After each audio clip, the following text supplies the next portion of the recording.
Hello everyone and welcome to Mark's Scheme Merchant. This video will be a quick overview of alcohols. Okay, let's dive into the topic. Alcohols have a general formula of CnH2n-1OH. To name them, it's almost like alkanes. Let's name some alcohols. The OH group takes priority, so I'll number my carbon chain from the side closest to the hydroxyl group. We've got 3 carbons in a straight chain. The OH group is on carbon 1. So this alcohol is propan-1-ol. On to the next alcohol. Again, I'll number my carbon chain from the side closest to the hydroxyl group. We've got 5 carbons in the longest carbon chain, so this is pentan. And the OH group is on carbon 2. So far we have pentan-2-ol. And finally, we have methyl groups on carbon 2 and carbon 4. So this is 2,4-dimethyl pentan-2-ol. Just like carbocations, you can have primary, secondary, and tertiary alcohols, and it's the same principle. If the hydroxyl group is attached to a carbon that has 1 R group attached, it's a primary alcohol. If that carbon has 2 R groups attached, it's a secondary alcohol. If that carbon has 3 R groups attached, then you've got a tertiary alcohol. Alcohols are polar because of the OH bond polarity. The oxygen is more electronegative than the hydrogen, which makes that bond polar. Because of this, alcohols can form hydrogen bonds, which I have shown here.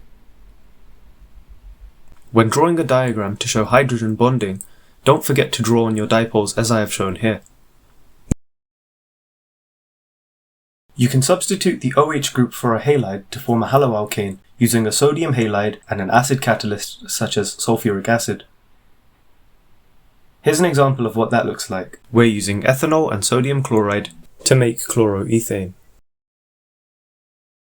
You can also get rid of the OH group entirely and form an alkene.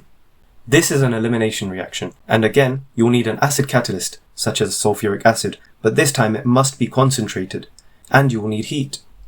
Here's an example equation.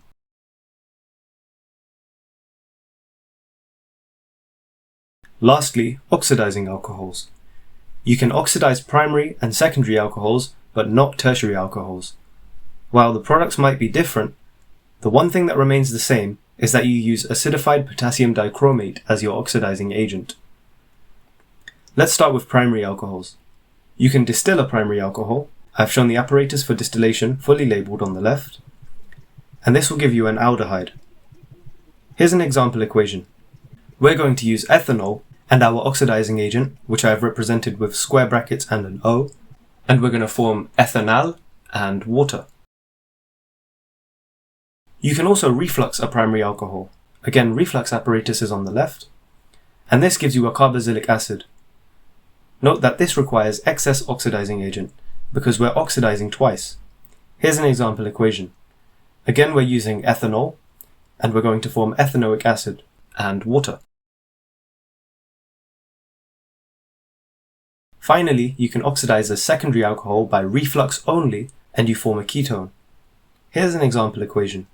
Reacting propan-2-ol with our oxidizing agent will give us propanone and water. Whenever you're asked for the conditions needed to oxidize an alcohol, don't forget to write acidified potassium dichromate. Here are some other ways to write it which might shave off a second or two in the exam. Also, think twice about whether you need to reflux or distill. And that's all there is to it. Hopefully this video was helpful. If it was, give it a like, subscribe so you don't miss any upcoming videos, and send this video to your peers to help them out.